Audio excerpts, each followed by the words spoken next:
मेरा नाम राघव है। मैं 30 साल का हूँ।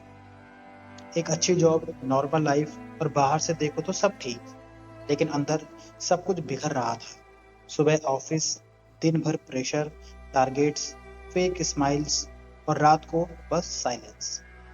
मैं बस सरवाइव कर रहा था। सबको लगता था कि मैं बहुत बिजी हूँ, लेकिन रियलिटी ये थी कि मैं खुद से दूर जा रहा था। एक वक्त ऐसा था जब मेरे सपने बहुत बड़े थे, लेकिन रिस्पॉन्सिबिलिटीज ने धीरे धीरे उन सपनों की आवाज दबा दी। फिर एक दिन वो हुआ जो शायद मेरी आखिरी उम्मीद भी तोड़ गया। ऑफिस में प्रमोशन अनाउंस हुआ। नाम किसी और का था। पता है सबसे डेंजरस चीज क्या होती है? जब दर्द हो और इंसान रिएक्ट करना भी छोड़ दे। ना मुझे गुस्सा आया, ना आंसू।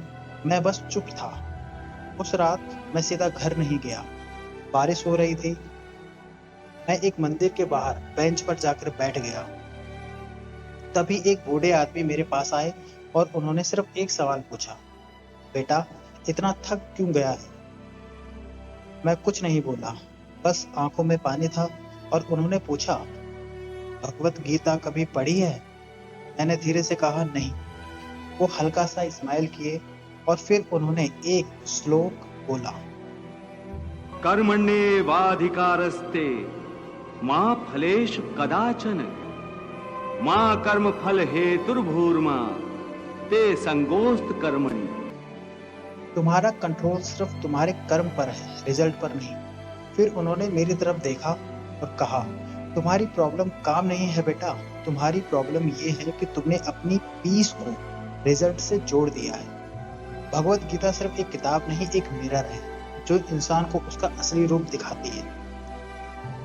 कृष्णा कहते हैं, जो इंसान हर सिचुएशन में शांत रहना सीख गया, उसे दुनिया की कोई प्रॉब्लम हिला नहीं सकती। वो लाइन सीधा मेरे दिल में उतर गई, क्योंकि सालों से मैं बस अप्रूवल के पीछे भाग रहा था। सैलरी, सक्सेस, प्रमोशन, लोग क्या सोचेंगे, लेकिन खुद को कभी समझ ही नहीं पाया।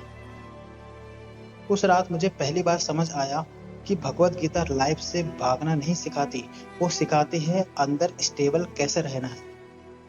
श्री कृष्ण कहते हैं, अगर तुम्हारा मन ही अशांत है तो दुनिया की सबसे बड़ी अचीवमेंट भी एम्प्टी लगेगी।